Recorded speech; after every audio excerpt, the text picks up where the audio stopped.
I grew up in Heideveld. Heideveld is a township in Cape Town, and it's known to be a township full of gangsterism, drugs, alcohol abuse. And growing up with a single mom, I think the way in which she protected us from being influenced by those things was to not allow us to have friends. So we were literally forced to stay indoors. We were 5 kids, and 3 of us were in high school at the same time. And we literally had to rotate between toilet, kitchen, and front room. I used to study at night, through the nights, because there wasn't just space to study. I remember studying in the toilet, the kitchen. It's funny, I laugh at it sometimes, but if I look back, it was actually very challenging. It was challenging for me. But I'm thankful that I actually did turn to my books and not to drugs or alcohol.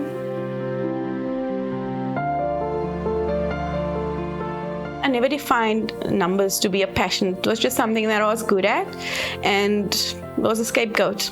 Our school didn't have higher grade maths because there wasn't any kids that could really qualify to do it. I think it was just me and maybe 1 or 2 other kids, so I was forced to do standard grade maths in high school. I remember writing my matric exam in half the time and passing with like 90-odd%. It was just too simplistic, I suppose. There was this one girl, she was in the English class, and she had an E average for math standard grade, and she looked for help, and I kind of traded my skill set with her. So I would go and tutor her for maths, and she would feed me. I would sleep there. I think that tutorage or friendship kind of allowed me to actually realize that I need to apply at universities to go and study further.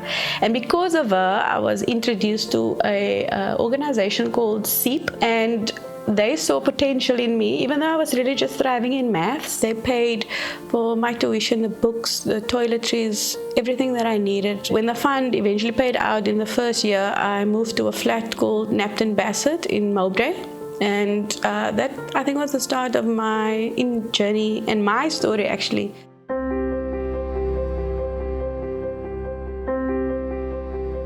Studying at UWC, historically it was defined as a disadvantaged university. It was called the Bush University, I think. There was a lot of people of color where I studied. There's a stigma attached to students coming from UWC that they don't necessarily have the same skill set or at the level that their counterparts at the previously advantaged universities come from. I took a job offered by Standard Bank. That was my first job.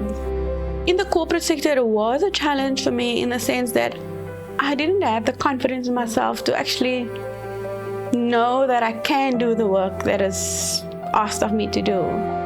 I was longing to do something that's more in line with my studies because I wasn't working in anything statistical, modeling, or mathematics. So when I applied, he actually took a chance to give me a job as a credit risk analyst. I got that job, and what surprised me most was that I was eventually able to build a risk model. And my model was accepted and approved, and it allowed the bank to save about 70 million a month in capital reserve. So that was for me a wow moment to see that I can do something. My husband's always been supportive, and I think the biggest support I found him to be was when I decided to transition out of corporate into academia.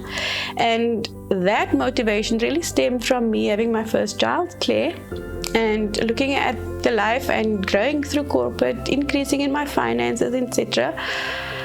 I wasn't really home for the first year of her life, and I thought that moving into academia would kind of change the lifestyle. Still hard work, but it's just more flexible in my time.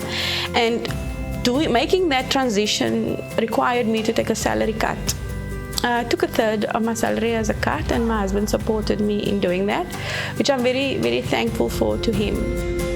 When I think about Rechelle, the first thing that comes to mind is her energy. She's such a positive person, and she's got a determination. She'll never give up. I think she succeeded because of hard work and determination. In 2012, I registered for my master's, and I didn't know that I was pregnant with Matthew. So I literally had to do the master's with him in my tummy.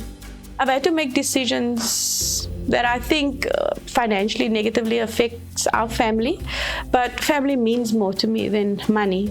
I think God has always been a factor in my life, and He's always kind of steered me in a direction that led me to an opportunity that opened doors for me. So I think I am out of the lack and the poverty because of God.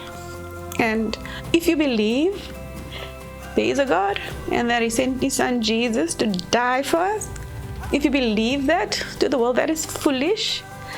But if you believe it, I'm one of those foolish people that believe it.